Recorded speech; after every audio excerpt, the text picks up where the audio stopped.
All right, everybody. Workout 3 of the week. Like I said, I think it's week 5. But workout 3 of the week is a hard one. It's difficult. It's back to our circuit, so 45 seconds a station. You got 4 stations in group 1. You're going to run through each station 4 times. And then you go to group 2 and do the same thing. So group 1 today, opposite hand, opposite foot sit-ups, long jump burpees, okay, Supermans, semicircle mountain climbers.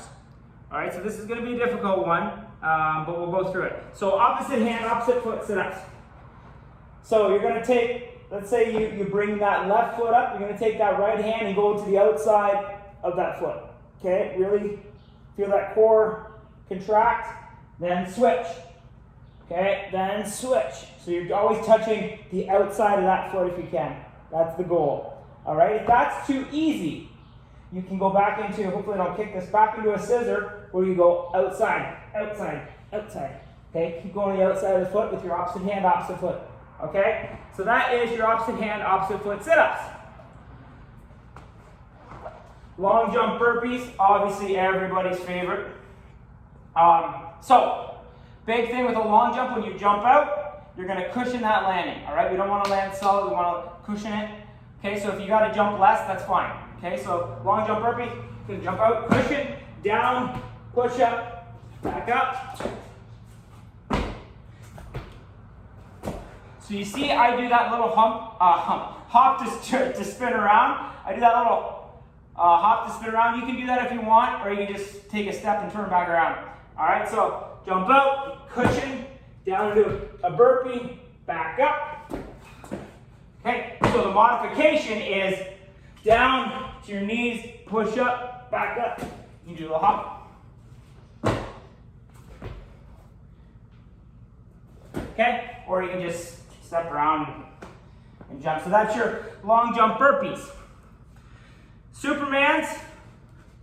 Okay, we've done these before. We're going to hold for 5 seconds and release. So you're going to go up, really contract those glutes, pull those feet up. Try and drive those knees up off the ground. Up, 1, 2, 3, 4, 5. Drive those elbows back, down. Okay, up, 1, 2, 3, 4, 5. Drive those elbows back, down. Okay, so that's your Supermans. Semicircle mountain climbers. You can hear them breathing heavy already. Semicircle mountain climbers. Hands underneath your shoulders. Right, you're going to start in that plank position. Okay, and you're going to bring those knees up. And you're going to keep your hands straight. You're just going to semicircle that lower body. Okay, and this is it here. Try and keep that butt down. You don't want it way up in the air. Basically, you're just creating a semicircle with your lower body. That upper body, hands stay stationary. They don't move. It's the lower body that pivots around. Okay? So that's your semicircle mountain climbers. Group 1. That's group 1. Okay. So, group 2. V-sits. Then you're going to do circular bear crawl. Okay? You're going to do alternating T-stand. And then you're going to do a box jump onto a stair or a box. I am using a variation here as well. If you have bumper plates, you can use those as well. Just something that doesn't slip. I wouldn't recommend using regular weights because those will obviously slip off and they don't fit as solid together. So box jump with a burpee. So yeah, we're in burpee heaven today. Okay, so asking you shall receive, I guess.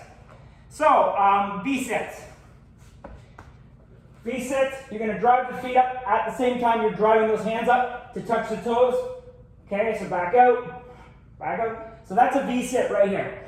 If that's too tough, because I know I have had students say that it's too difficult when you bring both your upper and lower off the ground to create that hinge, because potentially their core might not be strong enough yet. So, big thing, knees in, out. So just bring in and out knees.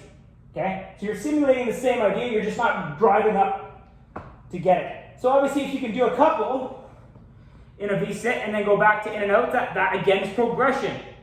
Right? And that's what I love about the circuits, is that you can go at your own pace. Right? Maybe you do a couple of V-sits and you gotta rest. That's fine, right? Next week or whenever we go back to V-sits, just try and do a little more longer. A little more or a little longer, either one. All right, so that's V-sits. Circular bear crawl. So, I'm probably gonna hit these weights when I go up here. So you're gonna move in a circular pattern. So you start in your bear crawl position, right? And then you're gonna step laterally, slowly, not big steps.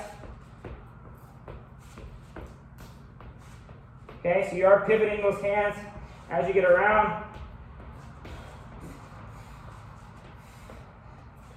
But you're staying in that bear crawl. And you're not stepping way far out. It's just small. As you can see, it's small little steps.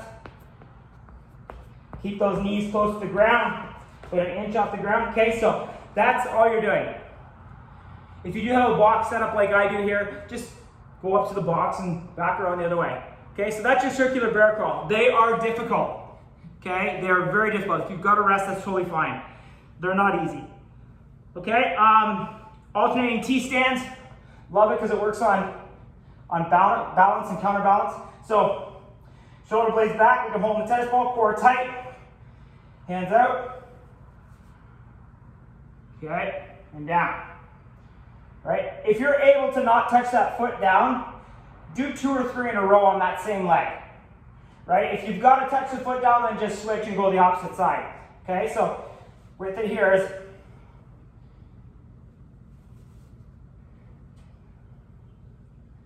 balance a little bit off there.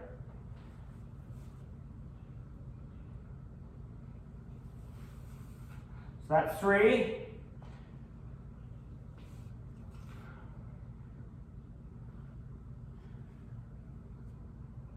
Base is not as tall as it should be, as you can see.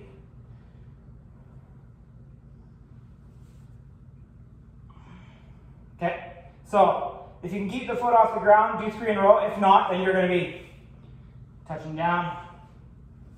So you're hinging at that hip. Okay, try and keep this locked. The hinge happens at that hip. Okay, so that's alternating T-stands. And then last one is a box jump burpee. This is a lovely one as well. So you're going to jump up on a box or a stair or whatever you have for an elevated surface that can handle your weight. Okay, so you're going to jump up, cushion. Okay, step down, burpee. Okay, so make sure when you step back, you give yourself room to do that burpee. Okay. Now, some people will jump back down. So they'll jump up, right? They're gonna jump up, jump back down. You won't gain much from that. What you will do is you will increase your risk of injury because a lot of people, when they jump backwards, they don't have that same ability for body balance to cushion that landing. Usually what happens is one of these. You see all the time where that landing is solid because they're moving in an opposite direction that they're not used to. If I jump you forward, you're much easier to be able to control your balance to cushion. So I do it a little bit different. You're going to do box jump up, cushion, step way back, burpee, get close again, cushion, step way back. And by the time you jump your feet through your burpee, you're going to be back close to the weight. Cushion, step way back. Okay, so the variation, knees, back up. Okay, I have had some people ask me, they don't have a height to do a box. So this would be the variation if you got to do a step up. Okay, you're going to step up, drive that knee, step way back, burpee. Other knee, step up, step way back, burpee. Okay, so there are variations to that, but what it comes down to is it's a jump up or a step up, back into a burpee. Back up and repeat. Okay, so that is group 2 for the week, workout 3. If you have any questions, let me know. Have a good workout.